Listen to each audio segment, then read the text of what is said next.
Hey everyone, Abadesi from Hustle Crew here, and today I'm going to talk to you a bit about maternal bias and the parenting penalty. Maternal bias is actually one of the most common types of gender bias we see in the workplace.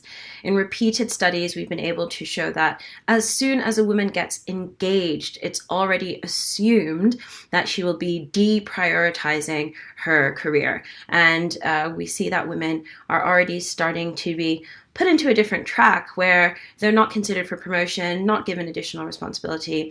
And it's just generally believed that once a woman becomes a mother, she becomes less competent, less driven, and less ambitious. Now, any of us who remember growing up with our moms or had the privilege of doing that, or anyone who has friends who are moms today will know that it's probably one of the hardest jobs ever. I don't think there are that many CEOs that do what they do with a fraction of sleep the way moms do. So clearly this assumption is just not true, and it's also really, really harmful.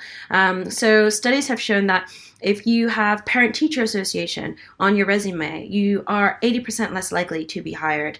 So, women, if you're listening, these statistics are pretty frightening. Don't put PTA on your resume. But of course, a much better situation is for us to just challenge maternal bias wherever we see it and really do our bit to make it go away.